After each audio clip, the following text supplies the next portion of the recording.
Manginapudi beach Krishna జిల్లాలోనే ఒక ప్రముఖ పర్యాటక కేంద్రం. గతంలో కూడా ఈ బీచ్ని ఆనాడు గౌరవ ముఖ్యమంత్రి చంద్రబాబు నాయుడు గారి సహకారంతో పెద్ద ఎత్తున ఇక్కడ ఇంటర్నల్ రోడ్స్ కానీ హైట్ చేయటం కానీ కొన్ని మౌలిక వసతులు కూడా కల్పించడం, రోడ్డు కానీ ఏర్పాటు చేయడం జరిగింది. లాస్ట్ 5 yearsలో చాలా నిర్లక్ష్యం చేశారు, దాదాపు మూసేసిన పరిస్థితి చేశారు. తిరిగి మళ్ళీ దీని ప్రాముఖ్యతని, ఎందుకంటే ఇంత విశాలమైనటువంటి సముద్ర తీరం కానీ, ఇంత విశాలమైనటువంటి టూరిజంకి అవకాశం ఉన్నటువంటి ప్రాంతం కానీ మన తీర ప్రాంతంలో దాదాపు 980 కిలోమీటర్ల తీర ప్రాంతంలో ఒక బెస్ట్ టూరిజం బీచ్ ఫ్రంట్గా మచిలీపట్నం మంగినపూడి బీచ్కి అవకాశం ఉంది. మరి ఆనాడు 2018లో బీచ్ ఫెస్టివల్ కండక్ట్ చేయడం జరిగింది. పెద్ద ఎత్తున ఈ ప్రాంతానికి రాష్ట్ర నలుమూలల నుంచే కాకుండా చాలా దూర ప్రాంతాల నుంచి కూడా పర్యాటకులు వచ్చి 3 రోజుల పాటు అటు కల్చరల్ కానీ, అట్లాగే ఇక్కడ కొన్ని అడ్వెంచర్ స్పోర్ట్స్ కానీ, అమ్యూజ్మెంట్ కానీ, అలాగే కొన్ని స్టాల్స్ కానీ, ఇవన్నీ కూడా చాలా వాళ్ళు అప్పుడు ఎంకరేజ్ చేయడం జరిగింది. తిరిగి మళ్ళీ ఆ ప్రాముఖ్యతను తీసుకురావాలనే ఉద్దేశంతో మరి ఒక డేట్ ఫిక్స్ చేయాలనుకున్నాం. ఎందుకంటే దీనికి ఒక నేషనల్ ఈవెంట్ కింద స్పోర్ట్స్ కూడా వచ్చినాయి. బీచ్ కబడ్డీ నేషనల్ ఈవెంట్ ఒకటి, అలాగే కయాకింగ్ కూడా నేషనల్ ఈవెంట్ కింద 2 స్పోర్ట్స్ని కూడా గవర్నమెంట్ ఆఫ్ ఇండియా నుంచి మనకు రావడం జరిగింది.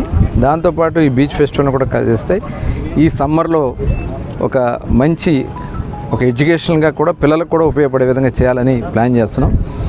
దానికోసం ఎలా ముందుకెళ్ళాలనేది జాయింట్ కలెక్టర్ గారు, అదేవిధంగా మిగతా అధికారులు అందరూ కూడా వచ్చి ఇక్కడ ఒకసారి ఒక డిజైన్ చేసుకోవడం జరుగుతుంది.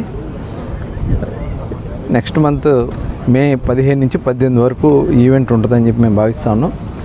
దానికి ఒక 2-3 రోజుల్లోనే తుది రూపం వచ్చిన తర్వాత టోటల్ ఈవెంట్ యొక్క విధానం కానీ, ఎవరెవరు దీంట్లో పార్టిసిపేట్ చేయబోతున్నారు, ఎందుకంటే ఇది ఒక రాష్ట్ర ఈవెంట్ కింద చేయడానికి మేము ముందుకెళ్తున్నాం. ఎందుకంటే ఇది ఒక గేట్వే ఆఫ్ అమరావతి కింద మన మచిలీపట్నానికి ఇటు బీచ్ కానీ అటు పోర్ట్ కానీ అవుతుంది. కాబట్టి దీన్ని ఒక ప్రతిష్టాత్మకంగా రాష్ట్ర ప్రభుత్వం టూరిజం డిపార్ట్మెంట్ కానీ, స్పోర్ట్స్ డిపార్ట్మెంట్ కానీ, ప్రభుత్వ యంత్రాంగం మొత్తం కూడా దీన్ని ముందుకు తీసుకెళ్ళాలని ప్లాన్ చేస్తున్నాం. డెఫినెట్గా ఒక బెస్ట్ ఈవెంట్ కింద ఇది ఉండబోతుందని చెప్పి తెలియజేస్తాం. అంటే పర్యాటక కేంద్రానికి కొంత స్థలం కేటాయించేందుకు కొన్ని ఆల్రెడీ దానికి సంబంధించి ఒక కాన్సెప్ట్ తయారు చేసాం. ఆ కాన్సెప్ట్ కింద ఈ బీచ్ ఫ్రంట్లో ఉన్నటువంటి ల్యాండ్ దాదాపు ఒక 150 ఎకరాల దగ్గర ప్రజెంట్ ఐడెంటిఫై చేసాం.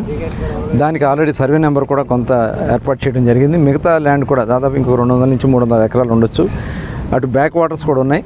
అన్నీ కూడా కలుపుకొని ఒక ముందు ఈ ఏదైతే పబ్లిక్ బీచ్కి సంబంధించి మనం ఒక కేంద్ర ప్రభుత్వంలో ఉన్నటువంటి స్వదేశీ దర్శన్ స్కీమ్ కింద ఆల్రెడీ దీని ప్రపోజల్స్ పంపించడం జరుగుతుంది.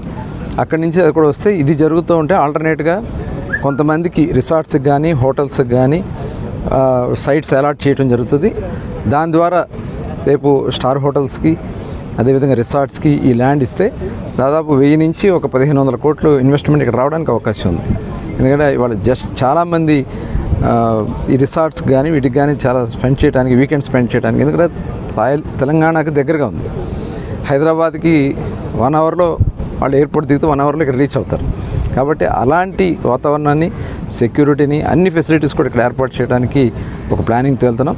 దానిలో భాగంగానే రేపు బీచ్ ఫెస్టివల్ని కండక్ట్ చేయడం జరుగుతుంది. అంటే గతంలో చేసిన బీచ్ ఫెస్టివల్ కంటే ఇంకా కొంచెం బాగా చేయాలని డెఫినెట్గా ఉంటుంది. ఎందుకంటే అప్పుడు మేము చేసింది దాదాపు 2018 అంటే దాదాపు 8 సంవత్సరాల దగ్గర 7 సంవత్సరాలు అయింది.